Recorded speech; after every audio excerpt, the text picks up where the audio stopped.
Hi everybody, James T. Clement here with another episode of my reaction and review show. Now, where this is a little bit different than some of the other ones that you might have seen.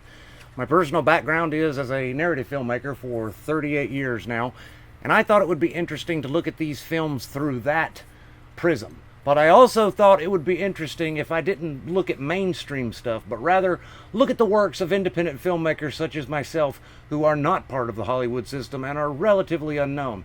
I wanted these people to kind of get a little bit of exposure for what they do, and so that's why I'm doing this channel. It's all about that. Joining me today for this adventure, working the mouse, is going to be Corvette. Little Corvette. He's one of 3 Chihuahuas that we have. Shy's the biggest one, so... All right, buddy. You ready to activate the mouse? Okay, so, my notes now. So the movie that we're watching today is going to be a little bit different, but I am looking forward to it. It is an Aliens fan film. So that's going to be a lot of fun. It's called Aliens Last Stand, and it's by a fellow named Felix Berner, and the channel name is the exact same, Felix Berner. So go ahead and give him a look. I'm going to go check out his channel as well later, but go give his channel a look and a subscribe. And for right now, let's go ahead and get into this film and see what we've got going on. All right, so forgot my audio gear there for a moment. Sorry for that little cut there. So we're going to go ahead and check out Aliens Last Stand. Make sure everything's going here. Okay, and let's go.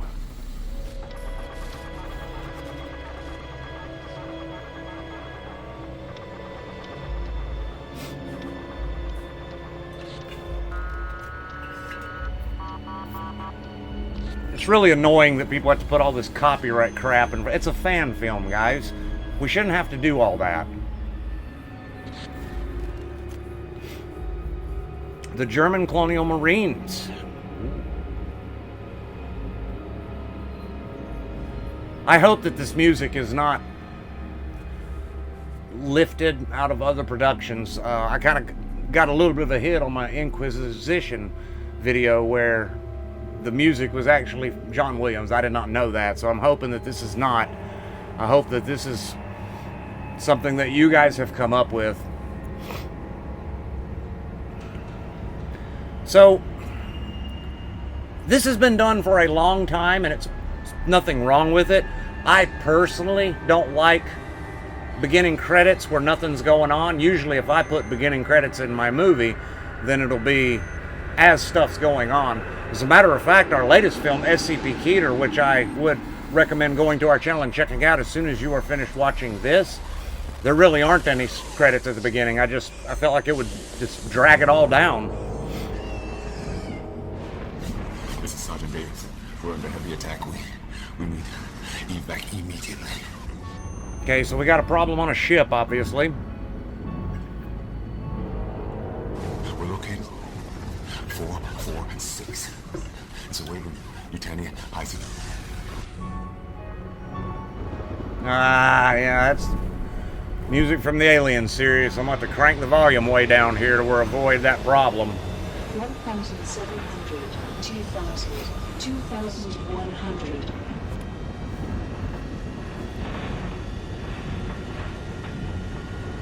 Attention, leaving the atmosphere.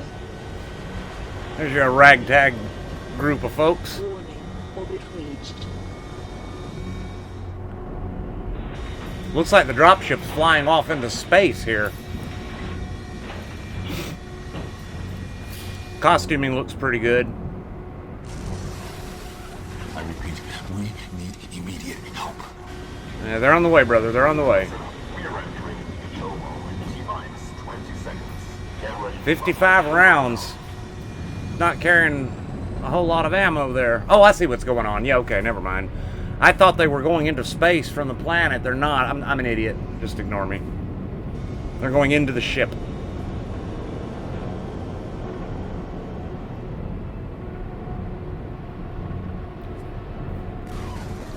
So obviously with a production like this, there's going to be heavy use of CGI, especially if you're doing something like this and you don't have a lot of money. You're not going to be able to build all these sets and whatnot to create this world.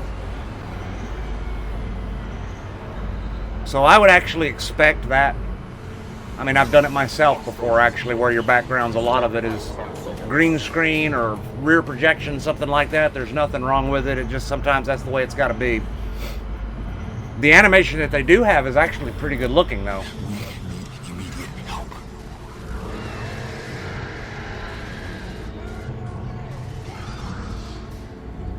All right. Activated lab flight mark. 5, 4, 3. A 12, slightly over 11-minute movie.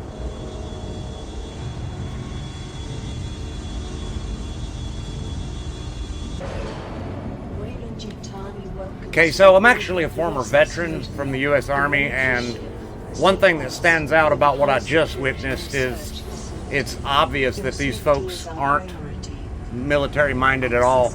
As they came down that lift, everybody was just randomly looking in the same direction. Didn't even really have their weapons high ready, low ready, nothing, just hanging around their waist. So I obviously that kind of slipped through the cracks on you guys.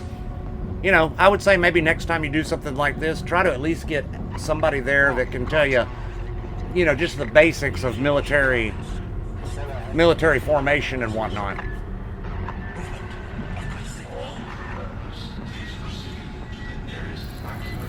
Looks pretty good, though, considering that everything, like I said, was almost certainly a green screen or something along those lines. It looks pretty good. A lot of audio chaos going on, though. I don't know what that's all about.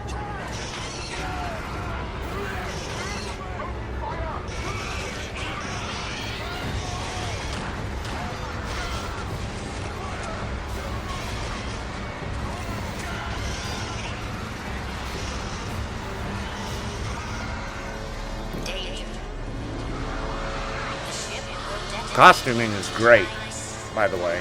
And it looks like they went with an alien costume for their xenomorph, so...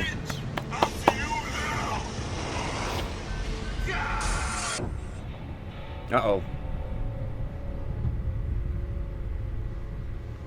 Not going good for him, it don't look like. Yeah, they're right behind you, brother. He's trying to help you. The dude in the camera needs to stop recording and kind of pay attention to what's going on around him. He'd have seen the guy back there trying to help him. Hey, you! Come here! Come on! Over here! Hurry! We've got to leave now! Hurry! Over here! Run! We must leave now! Hurry now! Uh-oh. 50 seconds still self-destruct. There it goes. Ba-boom!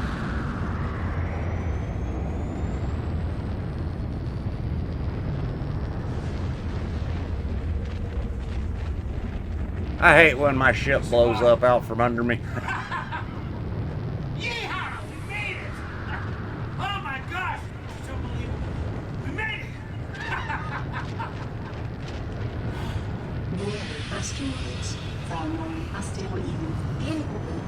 Alright, what are we doing here? Uh-oh.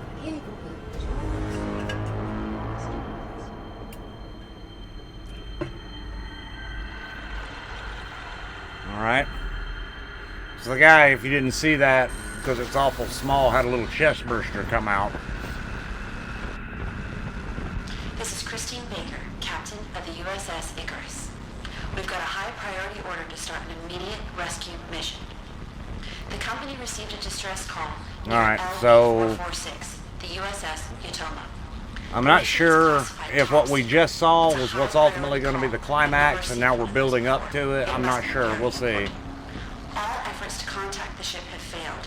The Utoma is not answering calls. We are on our way and will reach our destination in T-minus 50 minutes. Okay. I like the digital artifacting you've done really well. What I like about this so far, the costuming is great. Really great. The sound has been pretty good. Oh, I guess that's the end of the movie. Wow. A third of the movie is everything after the movie. I'm sitting here looking at the timeline. I had no idea it was about to end. Okay, so not terrible. It was enjoyable.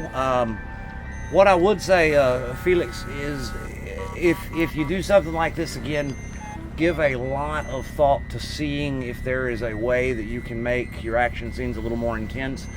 I understand that the limitations from financial budgets, that you maybe couldn't build the sets that you need, so that's going to put you in a situation where, generally speaking, you're going to have a green screen, you're going to have to lock the camera down, and it just makes for a static shot. But you've got a lot of stuff going on right here that is very intense, or needs to be intense. My recommendation, I've done this before actually, I was able to take a Hollywood flat, which is basically a 4x8 block that we use to build sets, but I was able to dress it to look like the back of the White House in a film that we did one time, and it was literally just 4x8, but it was supposed to look like the backside of the inside of the Oval Office. That's what we were filming, and we had like a little miniature fireplace set up there and a miniature table off to the side of it, just like is in the real thing. We actually had two of them.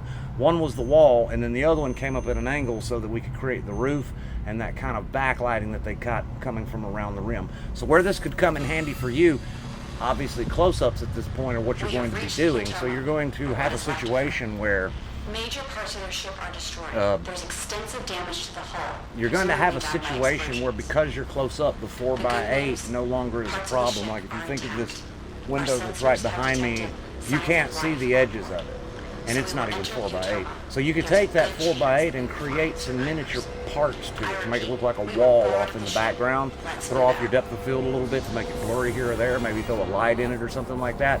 You could really come up with some things that then you can go in tight on and be pretty intense with if you need to, as far as your shoot goes. The lighting looked like Aliens lighting. I've got no comments to make about that. If you're doing a fan film, I don't care what your personal style is, if you are doing a fan film, you need to match up the lighting that the original creators intended. Like for Inquisition, the lighting was right on the dot for Star Wars.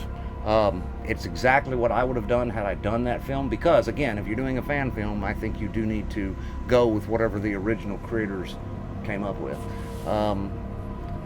The dialogue, there are parts where your audio is a little chaotic, but I also understand, I think that's on purpose, so I'm not gonna detract any points from that. Look, overall, I think it was good. What I would say is come up with a way to make your shots more intense, if you could do that.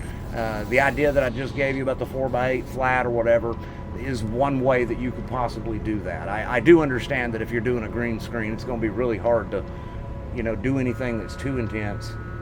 Really any kind of shaky camera or anything, even handheld for goodness sakes, becomes infinitely more difficult if you're doing green screen. So I definitely understand why everything's locked down, and I have done this exact same thing myself.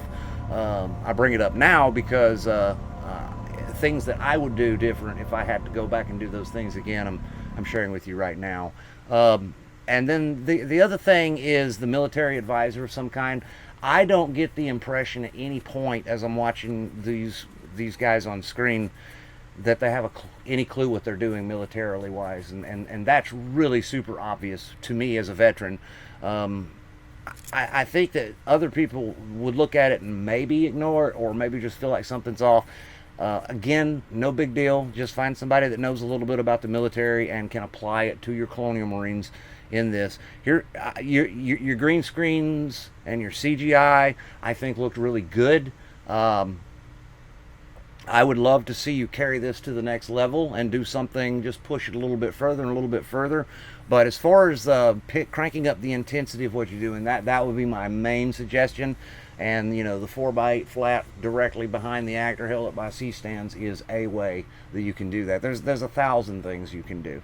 Okay, on a scale of 1 to 10, with 1 being the absolute worst thing I've ever seen in my life, Neil Breen level stuff, and level 10 being the greatest, Citizen Kane thing I've ever seen in my life, I'm gonna give you a 6 on this one. For what you were trying to do, you got the point across, and it was done well.